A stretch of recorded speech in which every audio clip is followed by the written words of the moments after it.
হাল আতা আলাল ইনসানি হিনুম মিনাদ দাহরি লাম ইয়াকুন শাইয়াম মাযকুরা। যে বান্দারে, আমি আল্লাহ যে তোমাকে বানাইছি, আমি আল্লাহ যে তোমাকে তৈরি করছি মায়ের গর্ভে, ওই সুন্দর জায়গাতে, যে জায়গার মধ্যে এমন সুন্দর জায়গাতে তোমাকে আমি রেখেছি, ওই জায়গার মধ্যে আমি আল্লাহ পাক রব্বুল আলামিন এত সুন্দর করে আমি আল্লাহ তোমাকে তৈরি করছি। মায়ের রক্তকে মাংস আকারে তৈরি করে, রক্ত মাংস একত্রিত করে আমি আল্লাহ পাক রব্বুল আলামিন মায়ের পেটে ছোট্ট একটা জায়গার মধ্যে আমি আল্লাহ পাক রব্বুল আলামিন ওই রক্ত থেকে, মাংস থেকে তোমাকে মানুষ হিসেবে তৈরি করছি। বলেন আল্লাহু আকবার। আল্লাহ পাক রব্বুল আলামিন রক্ত থেকে, মাংস থেকে আমাকে মানুষ রূপে তৈরি করেছেন। মায়ের গর্ভে যখন পাঠিয়ে দিলেন, ওই মায়ের গর্ভের বাচ্চাটা যখন আমি ছিলাম, ওই বাচ্চাটাকে খাওয়ানোর মতো পৃথিবীর কোনো মানুষ ছিল না, কোনো ডাক্তার ছিল না, কোনো প্রোগ্রাম ছিল না। আল্লাহ পাক রব্বুল আলামিন বলে, আমি আল্লাহ পাক রব্বুল আলামিন ওই মায়ের গর্ভে যখন তুমি ছিলে, তখন আমি আল্লাহ তোমাকে খাওয়াইছি। কেমন করে খাওয়াইছি তুমি কি জানো? ওই সময় তোমার মায়ের মাসিকটা বন্ধ করে দিয়েছি, মাসিকের তার তোমার নারীর সঙ্গে জয়েন দিয়ে আমি আল্লাহ পাক রব্বুল আলামিন ওই মায়ের খানার সঙ্গে, মায়ের মাসিকের সঙ্গে, নাপাক জিনিসের সঙ্গে, তোমার সঙ্গে নাভি দিয়ে জড়াই দিয়ে আমি আল্লাহ পাক রব্বুল আলামিন খাওয়াইয়া সুন্দর করে ওই মায়ের গর্ভে তোমাকে বড় করেছি। বলেন আল্লাহু আকবার। আল্লাহ পাক রব্বুল আলামিন কত বড় দয়ার সাগর, মায়ের সাগর। আল্লাহ যদি ইচ্ছা করতেন তাহলে পারতেন।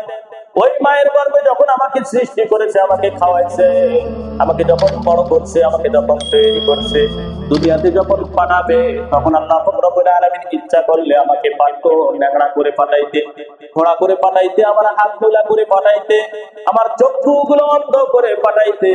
বলেন পারতেন কি পারতেন না? কিন্তু আল্লাহ পাক রব্বুল আলামিন এসব কিছুই করে নাই।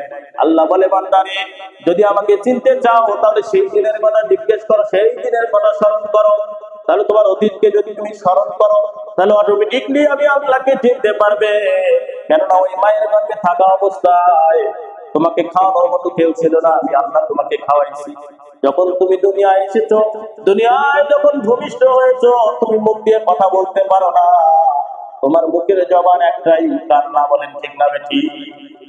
ওই কান্না দিয়ে আমি আল্লাহ পাক রব্বুল আলামিন এই কান্নার মধ্যে তোমার এমন শিক্ষা দিয়েছি, ওই কান্নার মধ্যে আমি আল্লাহ পাক রব্বুল আলামিন এত সুন্দর ডাক দিয়েছি। তুমি যখন কাঁদো, অটোমেটিক তোমার মা বুঝে নেয় যে তোমাকে খিদা লেগেছে। তুমি যখন কাঁদো, তোমার মা অটোমেটিকলি বুঝে নেয় তোমাকে, তুমি কষ্ট পেয়েছো। তুমি আর কান্নার মধ্যে আমি আল্লাহ পাক রব্বুল আলামিন এত সুন্দর ভাষা দিয়েছি, এত সুন্দর কথা দিয়েছি, পৃথিবীর কেউ যদি না বোঝে যে মায়ের গর্ভে তোমাকে পাঠাইছি, ওই মা পাগল হলেও তোমার ভাষা বুঝে।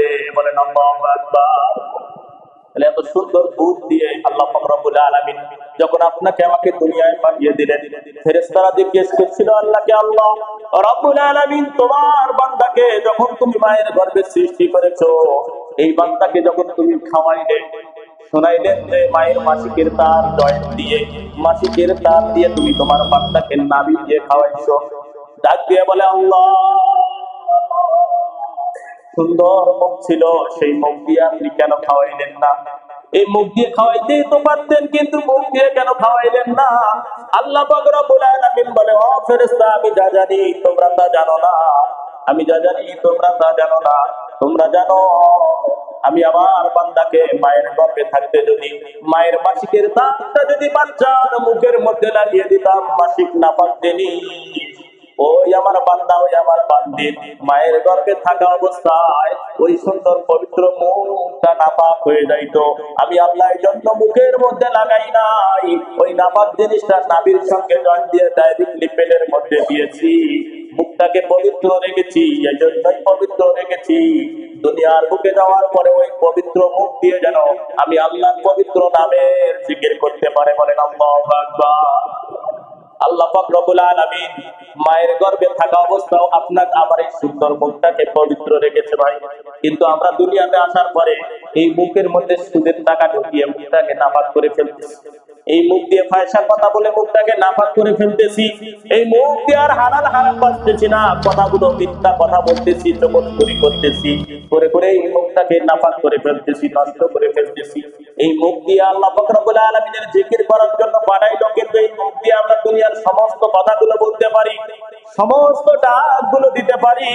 এই মুখ দিয়ে শুধু আল্লাহর ডাকটা আমার আসে না, এই জবান দিয়ে শুধু আল্লাহর ডাকটা আমার আসে না, আল্লাহ পাক রব্বুল আলামিনের জিকির শুধু হয় না। তাহলে বলেন তো আল্লাহ পাক রব্বুল আলামিন এই সুন্দর জবান দিয়েছে, এই মুখ যে দিয়েছে, এই মুখের বিচার করবে কি করবে না? কি করবে না? সেই দিন এই জবানের বিচার হবে, এই মুখের বিচার হবে। এই মুখ দিয়ে তুমি কোন কথাটা বলেছো সত্য, কোন কথাটা বলেছো মিথ্যা, এই মুখ দিয়ে তুমি কোন জিনিসটা ভক্ষণ করেছো, হালালটা ভক্ষণ করেছো না হারামটা ভক্ষণ করেছো, সেই দিনে এই মুখেরও বিচার হবে।